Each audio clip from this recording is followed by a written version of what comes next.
Now, think US monopolies are a thing of the past? Well, think again, because from Apple to Amazon, the biggest names in Silicon Valley are facing major antitrust lawsuits. Elon Musk's XAI has sued Apple and OpenAI, claiming the partnership could give ChatGPT an unfair advantage. Musk says Apple favors ChatGPT on its App Store, making it impossible for other AI chatbots to reach #1. And it's not the first time Apple's been accused of boxing out the competition. Just 2 months ago, it lost a key attempt to shut down a separate antitrust case. Another tech giant battling with numerous anti-AI cases is Google. A major court ruling found that Google illegally monopolized the digital ads market and controls 90% of online search in one of the biggest antitrust losses in tech history. Penalties are still pending. Over at Amazon, regulators say the online retail giant punishes sellers who offer lower prices elsewhere, and it forces them into costly fulfillment programs, tightening its grip on the marketplace. And Meta is also facing its fair share of similar allegations. The US Federal Trade Commission argues that Meta acquired Instagram and WhatsApp to eliminate competition in social media networks.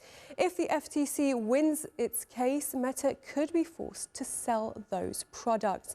Let's get more on this now with Dennis-Kenji Kipker in Frankfurt. He's Research Director at cyberintelligence.institute. It's great to have you back on the program, Dennis. Now, how significant is it that courts are now calling out Google's dominance in both ads and search? Does this mark a turning point in Silicon Valley's power?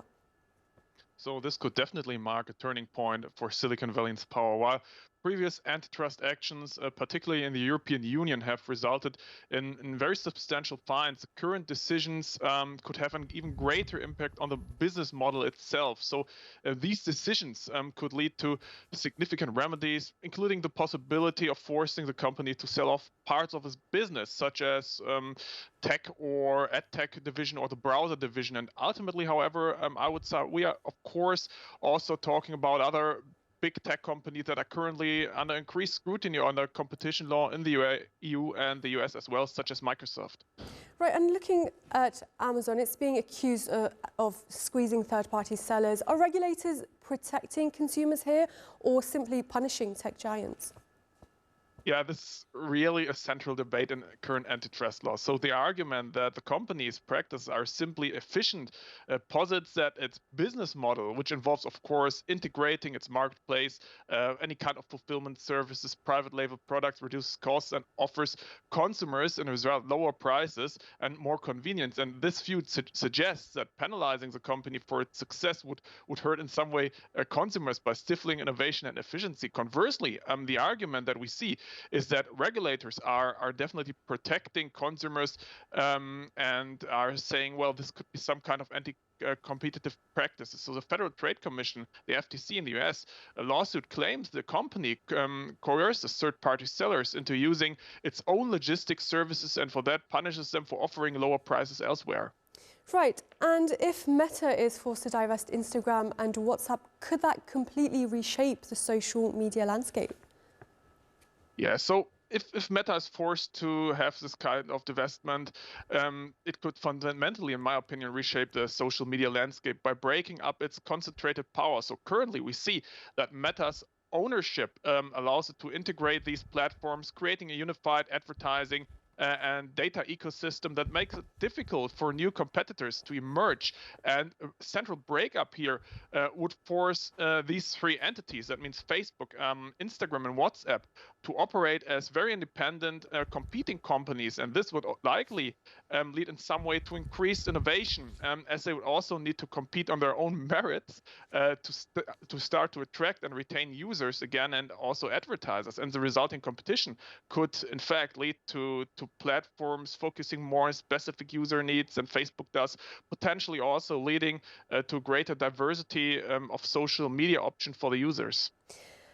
And Elon Musk's lawsuit against Apple and OpenAI has been gaining a lot of attention at the moment. Are App Store rules quietly deciding the winners and losers in artificial intelligence?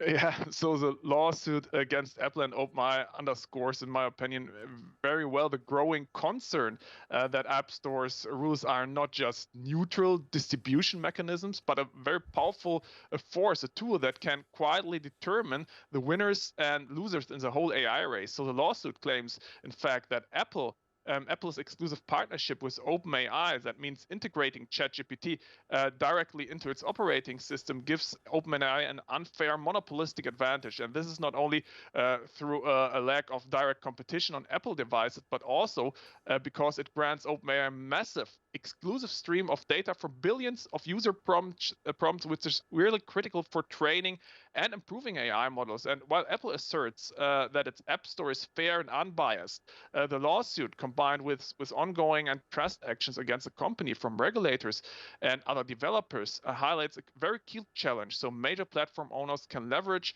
the control over distribution and data to stifle new competitors, particularly in this very data-consuming field of AI.